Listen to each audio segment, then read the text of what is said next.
अद्वेष्टा सर्वभूतानां मैत्रः करुणेव च निर्ममो निरहंकारः समदुःखसुखः क्षमी सन्तुष्टः सततं योगी यतात्मा दृढनिश्चयः मय्यर्पितमनो बुद्धियो मद्भक्तः स मे प्रियः यस्मान्नो द्विजते लोको लोकान्नो द्विजते जय हर्ष अमर्ष भयोः अद्वेगैः मुक्तो यः स च मे प्रियः अनपेक्षः शुचि दक्ष उदासीनो गतव्यथः सर्वारंभ परित्यागी यो मद्भक्तः स मे प्रियः यो न रुष्यति न द्वेष्टि न शोचति न कांक्षति शुभाशुभ परित्यागी भक्तिमान्यः स मे प्रियः समः शत्रौ च मित्रे च तथा मानापमानयोः शीतोष्ण सुख दुःखेषु समः संग विवर्जितः तुल्य निंदा स्तुतिर्मौनी सन्तुष्टो येन केनचित् अनिकेतः स्थिरमतिः भक्तिमान् मे प्रियो नरः एतु धर्मामृतम् इदं यथोक्तं परिउपासते श्रद्धाना मतपरमा भक्तास्तेतीव मे प्रियः। श्रोतेहो, भगवद्गीतेच्या 12व्या अध्यायामध्ये 13व्या श्लोकापासून ते 20व्या श्लोकापर्यंत भगवंतांनी त्यांना आवडणाऱ्या भक्ताची लक्षणं सांगितलेली आहेत। गीतेमध्ये भगवंतांनी 4 प्रकारचे भक्त सांगितलेले आहेत। अर्थ, अर्थार्थी, जिज्ञासू आणि ज्ञानी। अर्थ भक्त हा व्याकुळ असतो आणि व्याकुळता दूर करण्यासाठी तो भगवंताची भक्ती करतो। अर्थार्थी म्हणजे त्याला काहीतरी भगवंताकडून पाहिजे असतं म्हणून तो भगवंताची भक्ती करतो। जिज्ञासू, एक चिकित्सा, काय होते भक्ती केल्याने असा विचार करून एक भक्ती करणारे काही लोक भक्ती करतात, त्याला जिज्ञासू भक्त म्हणतात। आणि ज्ञानी भक्त, ज्ञानी भक्त म्हणजे ज्याला भगवंताचं या सृष्टीच्या नियमांचं ज्ञान झालेलं आहे आणि त्यामुळे तो भक्ती करतो। असे 4 प्रकारचे भक्त भगवंतांनी सांगितलेले आहेत।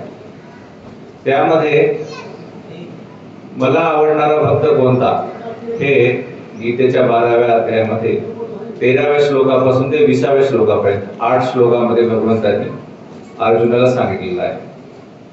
पहिला श्लोक आहे अद्वेष्टा सर्वभूतानां मैत्रः करुण एव च निर्ममो निरहंकारः समदुःख सुखः क्षमी। अद्वेष्टा, भगवंताला कसा भक्त आवडतो? अद्वेष्टा, जो द्वेष करत नाही। सर्वभूतानां, भूत म्हणजे प्राणी मात्र, जो जीव आहे, जेवढे जीव आहेत या विश्वामध्ये त्यापैकी कुणाचाही तो द्वेष करत नाही, असा भक्त मला आवडतो। बरेचदा आपण भक्त म्हटलं की जो पूजा करतो, नामस्मरण करतो, गंध लावतो, भजन करतो, टाळ करतो, पण एवढं सगळं करूनही जर तो कुणाचा द्वेष करत असेल तर तो भक्त भगवंताला आवडत नाही। भगवंताला तोच भक्त आवडतो जो कुणाचाही द्वेष करत नाही। द्वेष का निर्माण होतो? दुह अधिक ईशा म्हणजे द्वेष। ईशा म्हणजे इच्छा आणि दुह म्हणजे दुष्ट इच्छा, वाईट इच्छा। वाईट इच्छा कोणाविषयी आपल्या मनात असेल तर त्याला द्वेष म्हटलं जातं। आणि ही इच्छा का निर्माण होते? वाईट इच्छा आपल्या मनामध्ये काही स्वप्न असतात, आपल्या काही योजना असतात, आपल्याला कुठल्या तरी गोष्टीविषयी आसक्ती असते, आपल्याला काहीतरी प्राप्त करायचं असतं. त्या प्राप्तीच्या आड जी व्यक्ती येते तिच्या मनाविषयी आपल्या मनामध्ये द्वेष निर्माण होतो, वाईट इच्छा निर्माण होतो. आपल्या मनातल्या इच्छांना आपण पकडून बसतो, ह्या माझ्या आहेत म्हणून. परंतु विचार करा बघा, आपल्या जन्मापासून आतापर्यंत आपल्या इच्छा कायम राहिलेल्या आहेत का?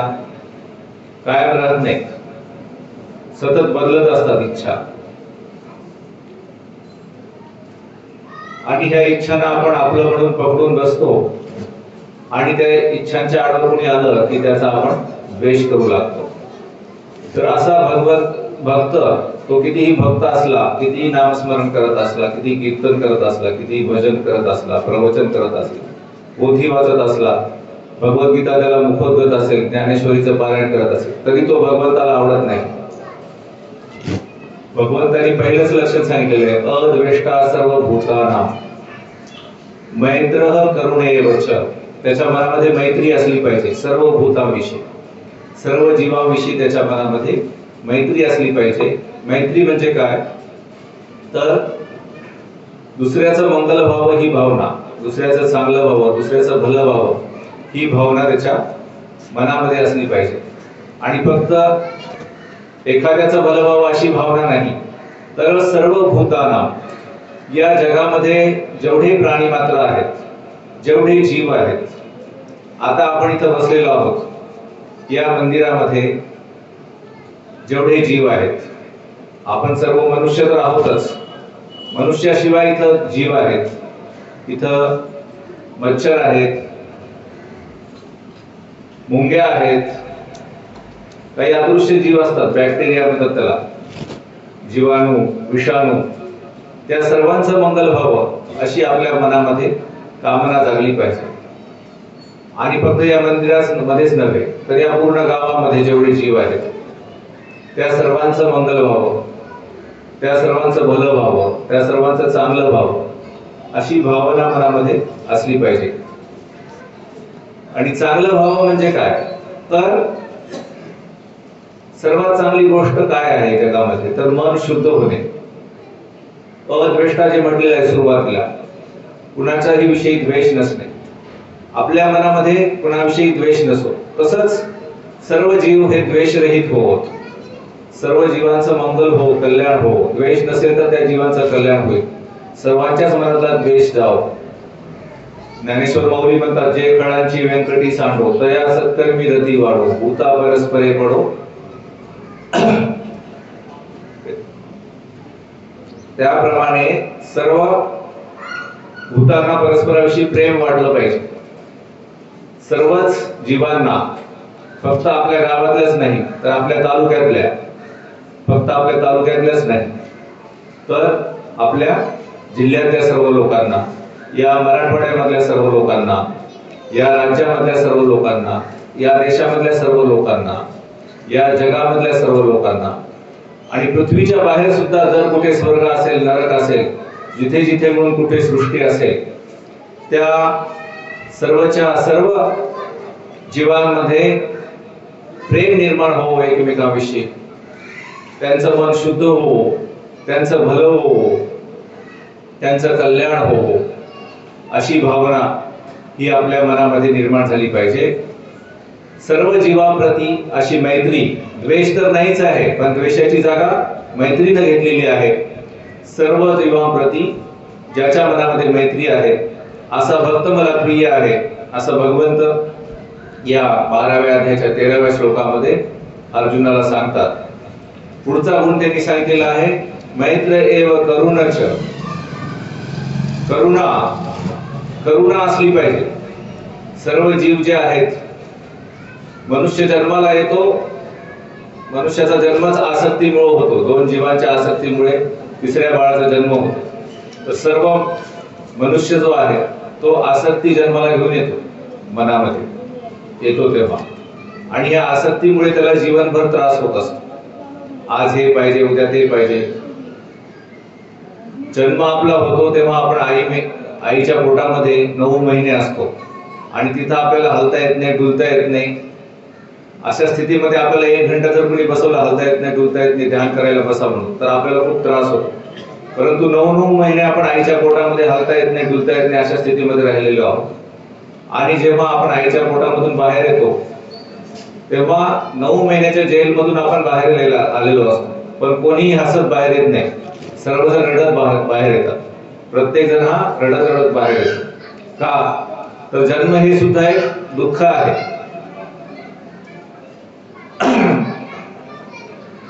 आणि जेव्हा आपण 9 महिने आईच्या पोटामध्ये असतो, आई आपल्या सर्व गरजा पूर्ण करत असते. परंतु आपण जेव्हा आईच्या पोटातून बाहेर येतो तेव्हा आपल्याला स्वतःला श्वास घ्यावा लागतो जगण्यासाठी. तर श्वास पाहिजे म्हणून बाळ सुरुवातीला रडायला लागतं. आणि त्यानंतर काय होतं? दूध पाहिजे, नंतर खेळणी पाहिजे, नंतर वेगवेगळ्या प्रकारचं अन्न पाहिजे, नंतर कपडे पाहिजेत. जीवनभर आपल्याला काही ना काही पाहिजे असतं. पाहिजे म्हणून आपण जीवन जगत असतो. या पाहिजे ही जी इच्छा आहे त्यालाच लोभ म्हटलेला आहे. संस्कृत मध्ये त्याला राग म्हणतात, मराठीमध्ये लोभ म्हटलेला आहे. आणि या लोभातूनच द्वेष तयार होतो. जे लोक आपल्याला जे पाहिजे त्याच्या आड येतात त्याचा आपण द्वेष करू लागतो. ते सर्व जीव जे आहेत लोभ आणि द्वेषाने ग्रस्त आहेत. हे पाहून त्या भक्ताच्या मनामध्ये सर्व जीवाविषयी करुणा जागते. त्याच्यामुळे तिसरा गुण भगवंतांनी भक्ताचा सांगितलेला आहे की त्याच्यामध्ये करुणा असते. आणि हा करुणा दूर करण्याचा ही करुणा असल्यामुळे लोकांचं दुःख दूर करण्याचा तो प्रयत्न करत असतो. अशा प्रकारचा भक्त मला आवडतो असं भगवंत म्हणतात. पुढे म्हणतात निर्ममो निरहंकारः. हे खूप महत्वाचे शब्द आहेत भगवंतांनी सांगितलेले. खरा भक्त कसा असतो? जो निर्ममो आहे आणि निरहंकार आहे. निर्ममो म्हणजे काय? मम म्हणजे माझं म्हणणे, आणि निर्ममो म्हणजे जो माझं म्हणत नाही असा तो. आपण मी कशाला म्हणतो? निरहंकार. अहम म्हणजे मी, अहंकार म्हणजे मीपणा. निरहंकार म्हणजे मीपणा नसणे, आणि निर्ममो म्हणजे माझं नसणे, माझं न म्हणणे. आपण मी कशाला म्हणतो?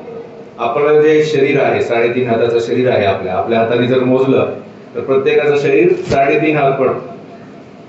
3.5 हाताच्या शरीरामध्ये मी नावाची कुठली वस्तू शोधायला गेली तर सापडेल का आपल्याला? हे शरीर हे असंख्य पेशींनी बनलेले आहे. विज्ञानानुसार पेशी ह्या रेणूंनी बनलेल्या आहेत, रेणू हे अणूंनी बनलेले आहेत. आयुर्वेदानुसार शरीर पंचमहाभूतांनी बनलेले आहे. पृथ्वी, आग, तेज, वायू आणि आकाश अशी पंचमहाभूत आहेत. त्या पंचमहाभूतापासून हे शरीर बनलेलं आहे. अणुरेणूपासून हे शरीर बनलेलं आहे. आणि हे अणुरेणू सतत बदलत असतात. आपण श्वास घेतो तेव्हा आपल्या शरीरामध्ये ऑक्सिजन येतो, प्राणवायू येतो. श्वास बाहेर सोडतो तेव्हा अपान वायू बाहेर जातो, कार्बन डायऑक्साईड बाहेर जातो. या श्वासाच्या द्वारे अनेक आपल्या शरीरातले अणु परमाणु बाहेर जातात आणि ते दुसऱ्याच्या नाकाच्या द्वारे दुसऱ्याच्या श्वासामध्ये जातात, दुसऱ्याचे आपल्यामध्ये येतात. तर अशा प्रकारे या अणुरेणूंची देवाणघेवाण चालू आहे सर्व जगामध्ये. मी नावाची कुठली गोष्ट या शरीरामध्ये आपल्याला सापडत नाही. हे केस म्हणजे मी नव्हे. केस कापलं तर आपण फेकून देतो, केस आपल्याला जवळ ठेवावासा वाटत नाही. एखादा डोळा निघाला तर तो आपण फेकून देतो. कुठलीही गोष्ट शरीरापासून विभक्त झाली, नाक कापलं, जीभ कापली, ती कुठलीही गोष्ट आपण जवळ ठेवून घेत नाही. कारण कुठल्याही गोष्टीमध्ये वस्तुतः शाश्वत गोष्ट नाही. सर्व गोष्टी ह्या नष्ट होणाऱ्या आहेत. आणि जी गोष्ट नष्ट होणारी आहे ती मी असू शकत नाही, माझं असू शकत नाही. तर अशा प्रकारे सर्व शरीर जे आहे ते त्याच्यामध्ये माझं म्हणण्यासारखं काहीच नाही. आणि शरीराशिवाय मन आहे. शरीरामध्ये मनाचे 4 भाग आहेत. जे आपण फील करतो, जे आपल्याला अनुभव येतो मनामध्ये, त्या अनुभव करणाऱ्या मनाच्या भागाला संवेदना असं म्हणतात. आणि अनुभव तीन प्रकारचे असतात. एक तर सुख देणारे असतात, किंवा दुःख देणारे असतात, किंवा उदासीन अनुभव असतात. ना सुख वाटतं त्याच्यामध्ये, ना दुःख वाटतं. तर या तीन प्रकारच्या अनुभवावर मन नेहमी प्रतिक्रिया देत असतं. आपण डोळ्याने एखादं चांगलं रूप पाहिलं, कानाने एखादा चांगला शब्द पाहिला, नाकाने एखादा सुगंध आला, जिभेने एखादा चव चांगली लागली जिभेला, शरीराला एखादा स्पर्श एखाद्या गोष्टीचा चांगला वाटला, किंवा मनाला एखाद्या गोष्टीचा विचार चांगला वाटला, तर मन ते पकडून ठेवण्याचा प्रयत्न करते. हे सर्व विषय, 6 इंद्रियाचे 6 विषय, आणि हे माझे आहेत आणि हे मला पाहिजे आहे, अशी प्रतिक्रिया मन करते. तर ह्या प्रतिक्रिया करण्याचा मनाचा जो स्वभाव आहे त्याला संस्कार असं म्हणतात. पहिला मनाचा भाग आहे संवेदना, दुसरा मनाचा भाग आहे संस्कार, तिसरा मनाचा भाग आहे संज्ञा. संज्ञा हा भाग काय करतो की आपल्या अनुभवाला जे जे काही येईल, डोळ्याला रूप येईल चांगलं किंवा वाईट, हे ठरवण्याचं काम मनाचा हा संज्ञा ही भाग करते. कानावर शब्द आला, ते चांगलं किंवा वाईट हे ठरवण्याचा भाग ही संज्ञा करते. नाकाला गंध आला, ते चांगलं किंवा वाईट हे ठरवण्याचं काम ही संज्ञा करते. जिभेला चव लागली, ती चांगली किंवा वाईट हे ठरवण्याचं काम ही संज्ञा करते. शरीराला स्पर्श झाला, तो स्पर्श चांगला आहे किंवा वाईट हे ठरवण्याचं काम ही संज्ञा करते. आपल्या मागच्या अनुभवावरून ती ठरवते. आणि मनामध्ये एखादा विचार आला तर तो चांगला किंवा वाईट हे ठरवण्याचं काम सुद्धा ही संज्ञा करत असते. तर पहिला भाग आहे मनाचा संवेदना, जो फक्त अनुभव करतो. दुसरा भाग आहे संज्ञा, संस्कार, तिसरा भाग प्रतिक्रिया करणारा. आणि मनाचा आणखी एक भाग आहे, तो हे सर्व जाणतो फक्त, त्याला विज्ञान म्हणतात. तो प्रतिक्रिया करत नाही आणि तो मूल्यांकन पण करत नाही, तो फक्त जाणतो, अनुभवाला जाणतो. एक अनुभव हा एक भाग झाला संवेदना. संवेदना, संज्ञा, संस्कार आणि विज्ञान असे मनाचे 4 भाग आहेत. आणि ते वेगवेगळे आहेत. आपल्याला वाटतं की एकच आहे मन, परंतु मनामध्ये बरेचदा आपल्या द्विधावस्था येते, वेगवेगळे विचार येतात. कुठला विचार आपला खरा आहे हे आपल्याला कळत नाही. तर मन सुद्धा माझं नाही. मन म्हणजे काय आहे तर निसर्गामध्ये उत्पन्न होणारे तरंग आहेत, आणि त्याच्यामध्ये मी आणि माझं म्हणावं असं काही नाही. ते सुद्धा सतत बदलत असतं. शरीर ज्या गतीने बदलतं त्या गतीपेक्षा मन आणखी 17 पट जास्त गतीने बदलत असतं. आणि हा फ्लो नेहमी चालू असतो. मनाचा प्रवाह चालू असतो आणि शरीराचा प्रवाह चालू असतो. शरीरामध्ये ज्या असंख्य पेशींनी आपलं शरीर बनलेलं आहे, त्या पेशी दर 9 महिन्यांनी संपूर्ण बदलतात. दर पेशी बदलत असतात. जुन्या पेशी मरतात, नवीन पेशी जन्म घेतात त्या पेशीपासून. शरीरही सतत बदलत असतं. शरीर बदलत असतं. त्यामुळेच आपण जेव्हा 1 वर्षाचे होतो तेव्हा जसे दिसत होतो तसे आता दिसत नाही. तसे 2 वर्षाला दिसत नाही, तसे 3 वर्षाला दिसत नाही. दरवर्षी आपला चेहरा बदलत जातो. तो काय एकदम बदलत नाही 1 जानेवारीला किंवा आपल्या वाढदिवसाला. तो सतत बदलत असतो. क्षणाक्षणाला हा बदल आपल्या शरीरामध्ये होत असतो. त्याच्यामुळे हे शरीरही मी नाही आणि हे मनही मी नाही. आणि शरीर आणि मन मीच नसेल तर बाहेरचं जे प्रॉपर्टी आहे, घर आहे, कपडे आहेत, मालमत्ता आहे, ती तरी माझी कशी असेल. त्यामुळं जो खरा भक्त असतो तो भगवंतांनी म्हटलेले निर्मम आहे आणि निरहंकार आहे. सम दुःख सुख, दुःखद अनुभव येवो की सुखद अनुभव येवो, खऱ्या भक्ताला दोन्ही गोष्टी समान वाटतात आणि तो सर्व गोष्टींना क्षमा करतो. माणूस व्याकुळ कधी होतो जेव्हा मनामध्ये मीपणा जागतो एखाद्या गोष्टीविषयी. मग तू बाहेरची गोष्ट असेल किंवा मनातला विचार असेल किंवा आपली विचारसरणी असेल किंवा आपण ज्याच्यावर प्रेम करतो असा देव असेल किंवा आपण ज्याच्यावर प्रेम करतो असा एखादा माणूस असेल, त्याला त्रास झाला, त्या विचारसरणीला त्रास झाला की आपण माझी विचारसरणी म्हणून आपण व्याकुळ होतो. अशा प्रकारे आपण मीपणा आणि माझं म्हणणे यामुळे आपण व्याकुळ होत असतो. त्याच्यामुळेच आपल्याला सुख आणि दुःख होत असतं. तर त्या सुख आणि दुःखामध्ये समान जो राहतो, सर्वांना क्षमा करतो, क्षमी म्हटलेला आहे. शेवटचा शब्द आहे क्षमी. अद्वेष्टा सर्वभूतानां मैत्रः करुण एव च निर्ममो निरहंकार समदुःख सुखः क्षमी. जो सर्वांना क्षमा करतो, जो कोणी त्रास देईल त्याला सुद्धा तो क्षमा करतो, आणि त्याला जो त्रास देत नाही त्याला सुद्धा तो क्षमा करतो. सर्वांना हा क्षमा करणारा असा हा भक्त आहे. तो भक्त मला प्रिय आहे असं भगवंत म्हणतात. पुढे काय म्हणतात? संतुष्टः सततं योगी यतात्मा दृढ निश्चयः मय्यर्पित मनो बुद्धिः यो मद्भक्तः समे प्रियः. संतुष्टः सततं योगी, जे आहे त्यामध्ये संतुष्ट राहणे. एक गुराखी होता,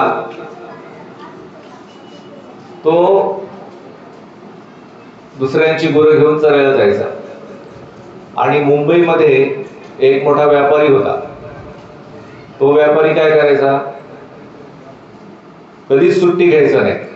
भरपूर त्यांनी पैसे कमवले आणि नंतर त्याला ताणतणाव निर्माण होऊ लागला. आपली एवढी प्रॉपर्टी सांभाळली जाईल का नाही वगैरे वगैरे, असे त्याला वेडाचे झटके वगैरे येऊ लागले. मग तो मनाच्या डॉक्टरकडे गेला. आजकाल मनोविकार तज्ञ असतात, सायकियाट्रिस्ट, त्यांच्याकडे. त्यांनी म्हटले की बाबा तुला काही दिवस सुट्टी घेऊन तू एखाद्या खेडेगावी जाऊन निवांत तू राहा एका ठिकाणी. मग काही दिवसाची सुट्टी त्यांनी काढली आणि तो एका खेडेगावामध्ये, ज्या खेडेगावामध्ये हा गुराखी इतरांची गुरं घेऊन चरायला जायचा, तिथं हा राहायला गेला. आणि तो टेकडीवर जाऊन बसायचा संध्याकाळी. मग तिथं ते गुराखी चरायला यायचा गुरं, आणि मग बासरी वाजवत बसायचा एका झाडाखाली. गुरं चारून झाले की गुरं वापस यायची त्याच्याजवळ, आणि मग तो गुराखी वापस जायचा. मग त्या व्यापाऱ्याने त्या गुराखीला म्हटलं एकदा की तू काहीच काम करत नाहीस, फक्त गुरं चरायला घेऊन येतोस आणि बासरी वाजवत बसतोस. तू फक्त 4च गुरं घेऊन येतोस, अजून 8-10 गुरं घेऊन येत जा. तो गुराखी त्या व्यापाऱ्याला म्हटला, मी जर आणखी 8-10 गुरं जास्त आणले तर काय होईल? तो म्हटला, तुला पैसे मिळतील आणखी जास्त. तो गुराखी म्हणाला, त्यांनी काय होईल? मग तो व्यापारी म्हणाला की मग तुमचे स्वतःचे गुरं होतील. मग त्यांनी काय होईल? मग तू दूध विकशील, दुधापासून तुला पैसे येतील. त्यांनी काय होईल?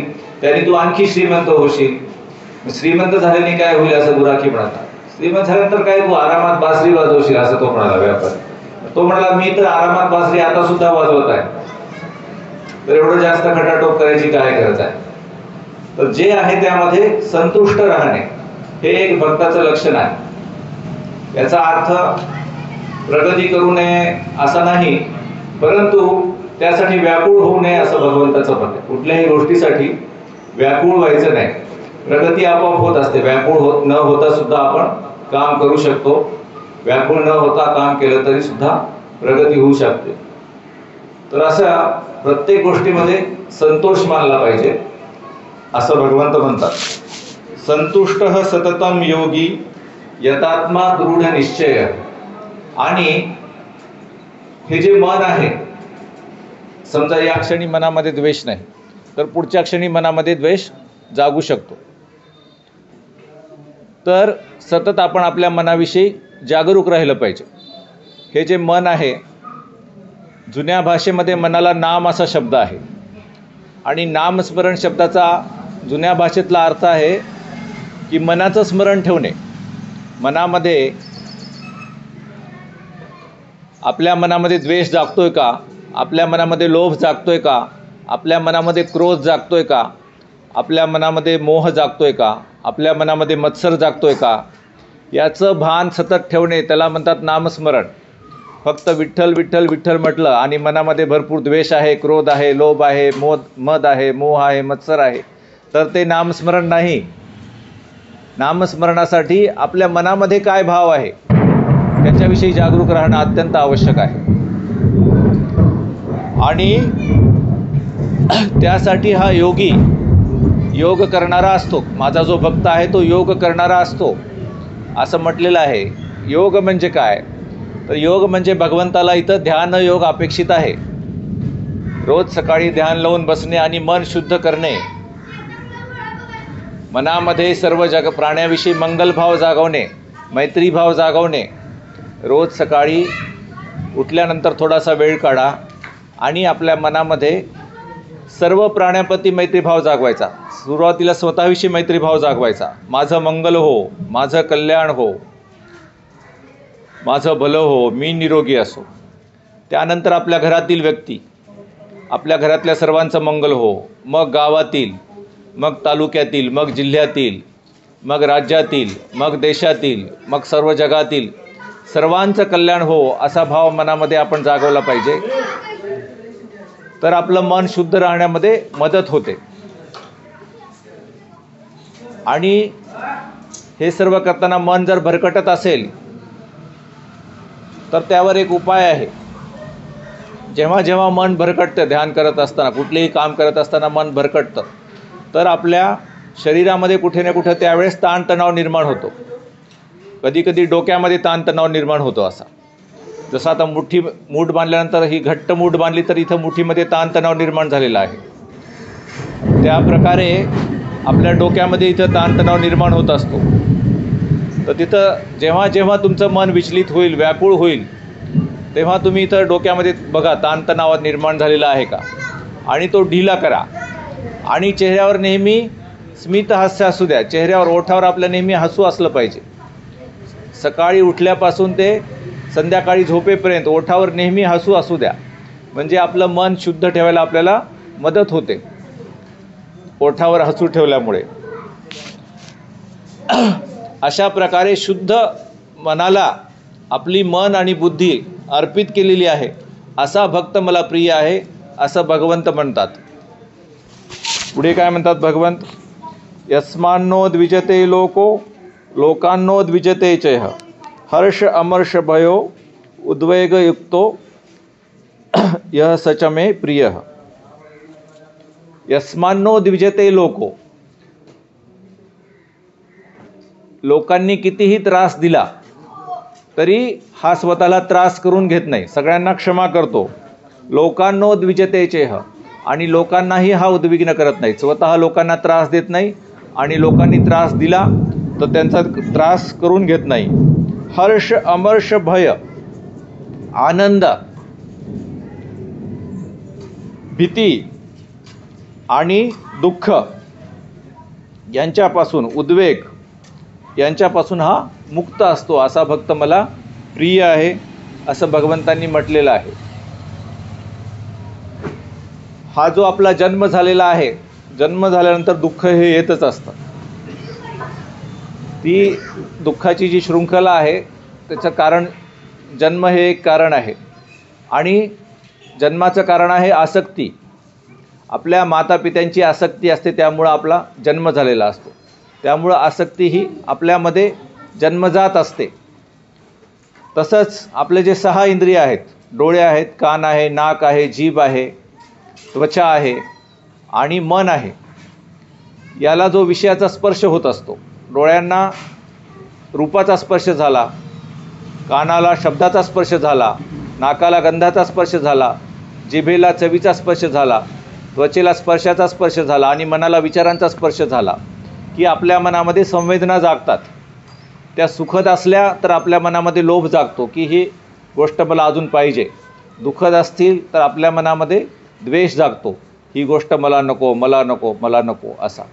तर हे लोभ आणि द्वेष याच्या पलीकडे जाण्यासाठी आपण अध्यात्माकडे वळतो. हा जन्म पुन्हा होऊ नये, जन्म झाला की दुःख होणारच.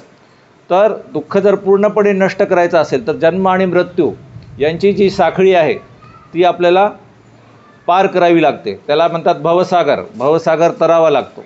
भवसागर तरणं फार आवश्यक आहे. मनुष्य जन्माला येऊन जर भवसागर तरण्याची विद्या आपण शिकलो नाही तर हा मनुष्य जन्म व्यर्थ आहे. एक खूप मोठा प्राध्यापक होता.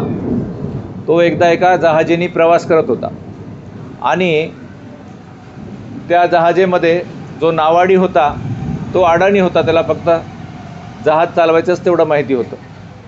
मग हा प्राध्यापक रोज त्याला मोठ्या मोठ्या वेगवेगळ्या शास्त्राच्या गोष्टी सांगायचा त्या नावाड्याला. एके दिवशी त्यांनी नावाड्याला विचारलं, तू इतिहासाचा अभ्यास केला की नाही? तो नावाडी म्हणला, नाही बाबा, मी इतिहासाचा अभ्यास केला नाही. ते म्हटलं, अरे तुझ्या जीवनाचा चौथा हिस्सा वाया गेला. त्या नावाड्याला खरंच वाटलं, खरं बाबा, एवढा मोठा प्राध्यापक मला सांगतोय तर मी इतिहासाचा अभ्यास केला नाही म्हणून माझा जीवनाचा चौथा हिस्सा वाया गेलेला असेल. त्यानंतर दुसऱ्या दिवशी पुन्हा त्यांनी विचारलं प्राध्यापकांनी नावाड्याला, तू भूगोलाचा अभ्यास केलास की नाही? नावाडी म्हटला, नाही बाबा, मी भूगोलाचा अभ्यास केला नाही. ते म्हटलं, अरे तुझी 8 आणे जिंदगी वाया गेली, तू भूगोलाचा अभ्यास केलेला नाही. तिसऱ्या दिवशी पुन्हा त्याला विचारलं, अरे तू विज्ञानाचा अभ्यास केला की नाही? ते म्हटलं, नाही बाबा, मी विज्ञानाचा सुद्धा अभ्यास केलेला नाही. ते म्हटलं, अरे तुझी 12 आणे जिंदगी वाया गेली म्हटलं. ते नावाड्याला वाटलं, खरंच आपली 12 आणे जिंदगी वाया गेली. चौथ्या दिवशी काय झालं, ते जहाज फुटलं. मग त्यांनी प्राध्यापकाला विचारलं, तुम्ही पोहण्याचा अभ्यास केला की नाही? तर ते प्राध्यापक म्हटलं, नाही बाबा, मी पोहण्याचा अभ्यास केलेला नाही, पोहणं मी शिकलेलं नाही. तर ते नावाडी म्हटलं, प्राध्यापक महाशय, आता तुमची सर्व जिंदगी वाया गेली, तुम्ही पोहण्याचा अभ्यास केलेला नाही. तर मनुष्य जन्माला येऊन सर्व प्रकारच्या विद्यांचा अभ्यास केला आणि भवसागर पार करण्याचा जर अभ्यास केला नाही तर हा मनुष्य जन्म व्यर्थ आहे. यासाठी भवसागर पार कसा करायचा याची विद्या आपण शिकणं फार आवश्यक आहे. आणि त्यासाठी ध्यानयोग सांगितलेला आहे भगवंतांनी. गीतेमध्ये बघा 6व्या अध्यायामध्ये ध्यानयोग सांगितलेला आहे, भक्तियोग सांगितलेला आहे, कर्मयोग सांगितलेला आहे. या सर्व ठिकाणी सर्व गोष्टींमध्ये मीपणा कमी करायला सांगितलेलं आहे. कशालाही माझं समजू नका, कशालाही मी समजू नका, हे पुन्हा पुन्हा वारंवार भगवंतांनी सांगितलेलं आहे. त्याच्यामुळेच लक्षणं सांगताना सुद्धा निर्ममो निरहंकारः असं सांगितलेलं आहे. तर जेव्हा आपण ध्यानाला बसतो, पूजेला बसतो, कशालाही बसतो आणि आपलं मन विचलित होतं, तेव्हा बघा शरीरामध्ये कुठे ताणतणाव आहे का तो ढिला करा, मनामध्ये कुठे ताणतणाव आहे का तो ढिला करा आणि नेहमी चेहऱ्यावर स्मित हास्य ठेवा, प्रसन्न राहा. नेहमी प्रसन्न आपलं चित्त नेहमी ठेवायचं आहे, तर आपल्याला या मार्गावर पुढे जाता येईल.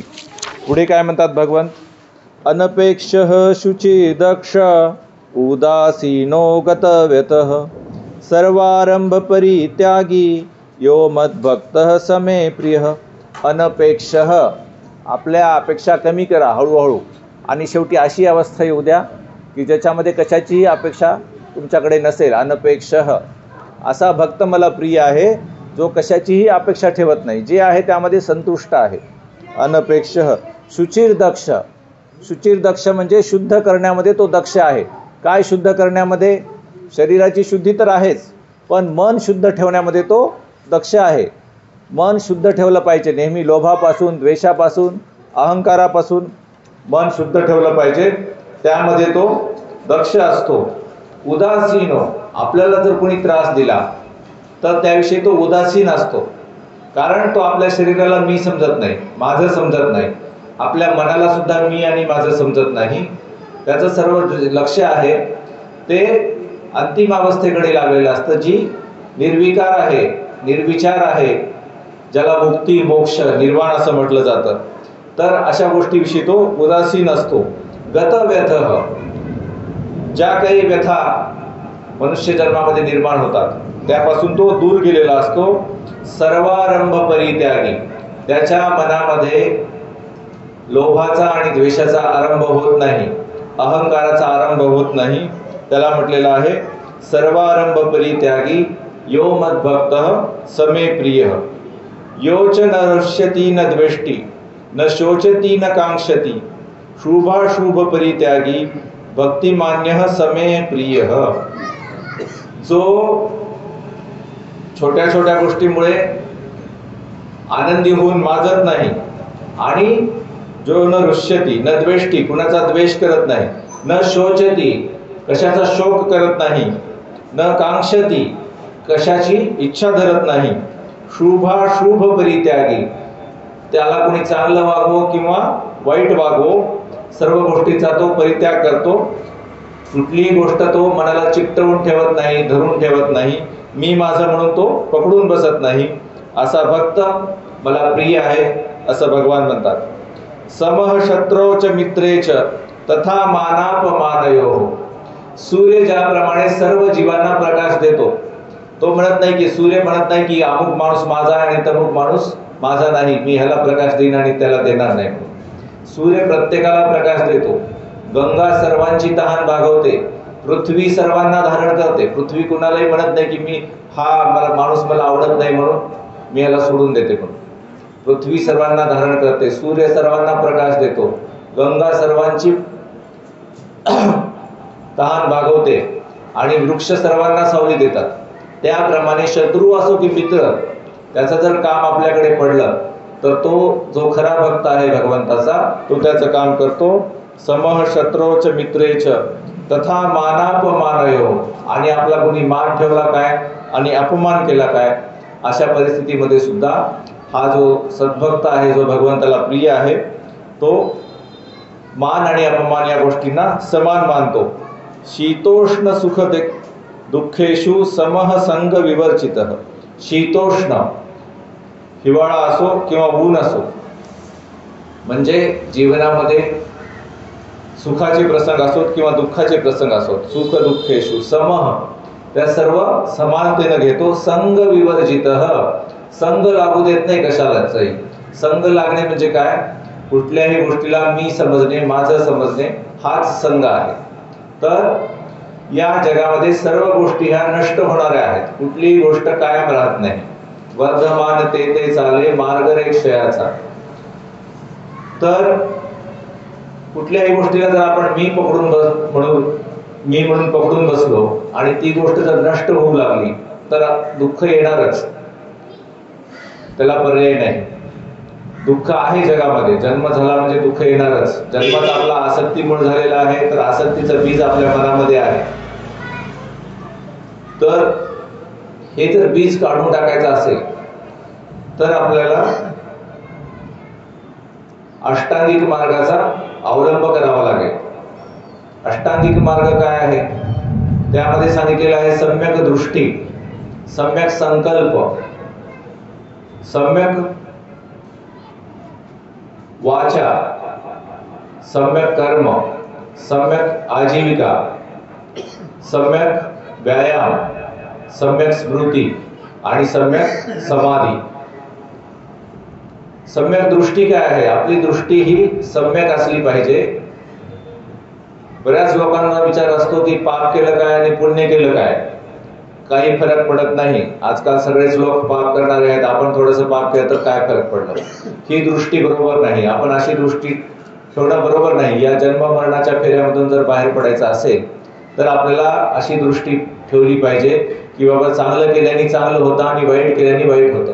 मनामध्ये जर आपण चांगले विचार विकसित केले तरच आपलं चांगलं होईल आणि वाईट विचार विकसित केले तर वाईट होईल. ही गोष्ट आपण मनामध्ये नेहमी ठेवली पाहिजे. आणि त्यासाठी आपण दुसऱ्या अंगाचा अभ्यास केला पाहिजे, सम्यक संकल्प. आपले विचार जे आहेत ते नेहमी मैत्रीचे, करुणेचे, प्रेमाचे, अहंकार कमी करणारे, क्रूरता नसलेले, मीपणा नसलेले असे पाहिजेत. त्याला म्हणतात सम्यक संकल्प. त्यानंतर आपली वाणी सम्यक पाहिजे. आपण नेहमी गोड बोललं पाहिजे आणि खरं बोललं पाहिजे.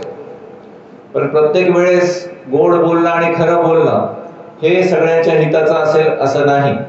बरेचदा एखादी गोष्ट खरी असते, ऐकायला पण गोड लागते, बोलायला पण गोड वाटते, परंतु ती माणसाच्या हिताची नसते, समोरच्या माणसाच्या हिताची नसते किंवा आपल्या हिताची नसते. तर अशा वेळेस कितीही गोड असो, कितीही खरं असो, जर ते अहितकारक असेल, आपलं हित करणारं नसेल तर ते खरं बोलायचं नाही. गोड आहे, खरं आहे आणि हितकारक आहे ते नेहमी बोलायचं आहे. खरं आहे, दुसऱ्याचं हित करणारं आहे, पण कटू आहे, अशी गोष्ट जर असेल तर ती प्रसंग पाहून बोलायची. आणि अशी जर गोष्ट असेल, खरं आहे परंतु कटू आहे आणि दुसऱ्याचं अहित करणारी सुद्धा आहे, कुणाचंच हित करणारी नाही, तर ती गोष्ट बोलायची काही गरज नाही, खरं जरी असलं तरी. बरेचदा आपण म्हणतो खरं बोललं की तुला राग आला म्हणून, परंतु खऱ्या गोष्टी सुद्धा प्रसंग पाहून बोलायच्या आणि दुसऱ्याचं हित होणार असेल तरच बोलायच्या. आणि खोटं तर कधीच बोलायचं नाही. खोटं जर बोलायचं असेल किंवा खरं बोलायचं नसेल, खरं बोलणं तुम्ही टाळू शकता, परंतु खोटं बोलू नका, विषय तुम्ही टाळू शकता किंवा दुसरीकडे वळू शकता असं भगवंत म्हणतात. याला म्हणतात सम्मा वाचा. त्यानंतर आहे सम्यक कर्म. सम्यक कर्मामध्ये काय येतं तर कुणाची हिंसा करू नका, कुणाचीही चोरी करू नका, कुणाच्याही परस्त्री आणि परपुरुष यांच्यासोबत संबंध ठेवू नका आणि नशा करू नका. दारूची नशा करू नका, आणखी वेगवेगळ्या प्रकारचे ड्रग्ज असतात त्यांची नशा करू नका, तंबाखूच्या व्यसनामधून बाहेर पडण्याचा प्रयत्न करा. याला म्हटलेलं आहे सम्यक कर्म. त्याच्यानंतर आहे सम्यक आजीविका. आपण जो कामधंदा करतो त्याच्यामध्ये त्या कामधंद्यामुळे कुणाचं नुकसान नाही झालं पाहिजे. दारूचा विक्री, शस्त्रास्त्रांची विक्री, विषयाची विक्री हे करू नका असं भगवंतांनी सांगितलेलं आहे. त्यानंतर काय म्हणतात की सम्यक व्यायाम. सम्यक व्यायाम म्हणजे काय? शरीराचा व्यायाम तर आहेच, पण मनाचा व्यायाम. आपल्या मनामध्ये काय दोष आहेत, रोज संध्याकाळी झोपताना किंवा सकाळी उठल्यावर विचार करा, आपल्या मनामध्ये काय दोष आहेत ते दूर करण्याचा प्रयत्न करा. आपल्या मनामध्ये जे दोष नाहीत ते दोष येऊ नयेत यासाठी प्रयत्न करा. आपल्यामध्ये काय सद्गुण आहेत ते सद्गुण वाढवण्याचा प्रयत्न करा. आपल्या मनामध्ये कोणते सद्गुण नाहीत ते सद्गुण आणण्याचा प्रयत्न करा. असं जर आपण केलं तर हे आपला सम्यक व्यायाम आहे. आणि त्यानंतर आहे सम्यक स्मृती.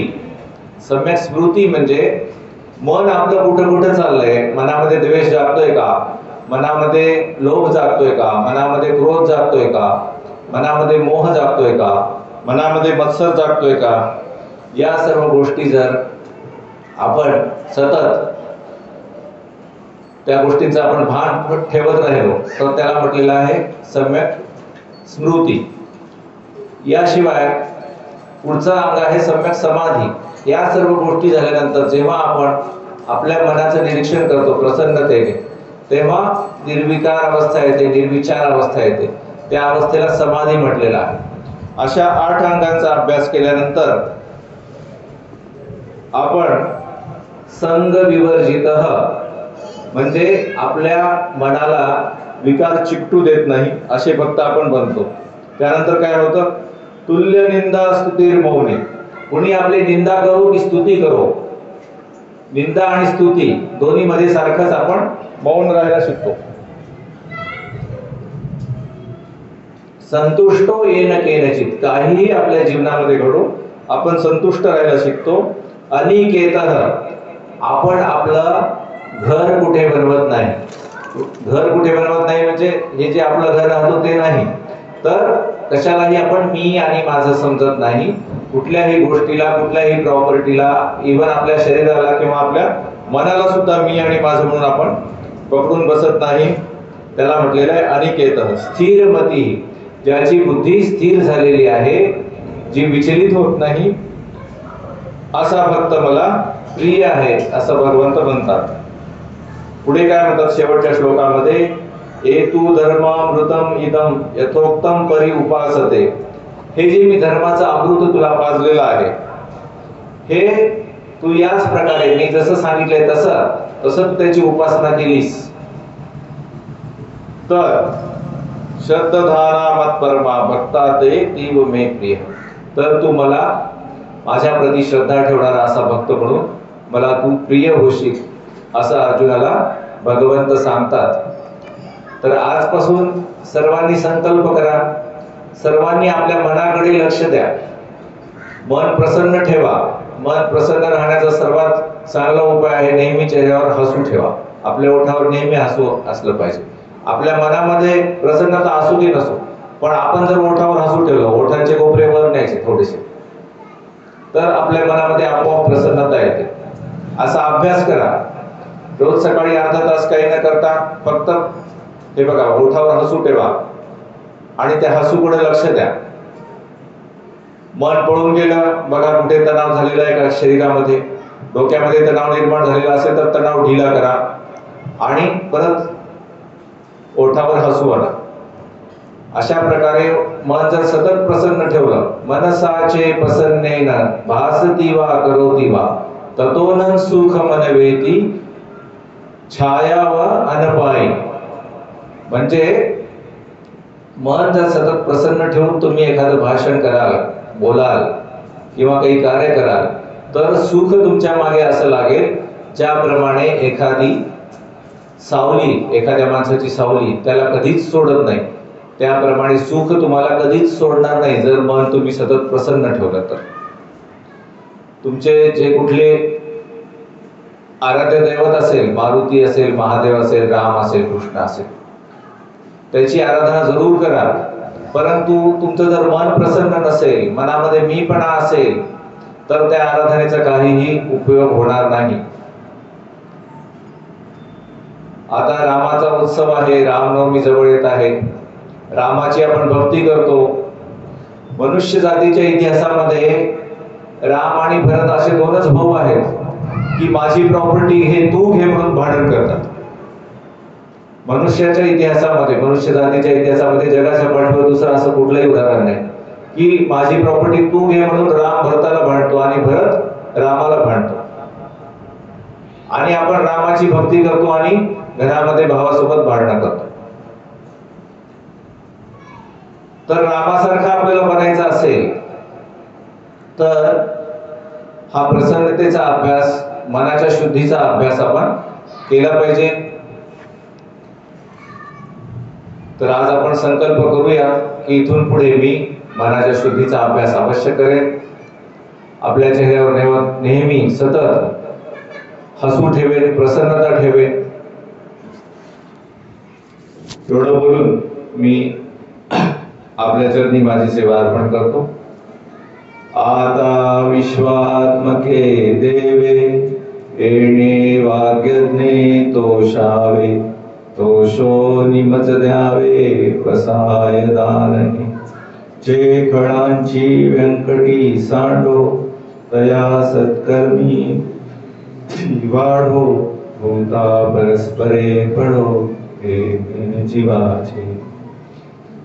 अंचे तिमिर जाओ विश्व स्वधर्म सूरे पाहो, जो जे वांछिल तो ते लाहो प्राणी जात. वर्षत सकळ मंगळी ईश्वर निष्ठांची मांदियाळी, अनवरत भूमंडळी भेट तू या भूता. चंद्रमे जे अलांछन मार्तंड जे तापहीन, ते सर्वाही सदा सज्जन सोय रे हो तू. किंबहुना सर्व सुखी पूर्ण होनी तिन्ही लोकी, भजी जो आदि पुरुखी अखंडित. एथ म्हणे श्री विश्वेश्वराओ, हा होईल दान पसाओ. येणे वरे ज्ञान देव सुखिया जाहला, येणे वरे ज्ञान देव सुखिया जाहला, येणे वरे ज्ञान देव सुखिया जाहला. पुंडलिक वरदा हरी विठ्ठल श्री ज्ञानदेव तुकाराम. जय जय रघुवीर समर्थ. धन्यवाद.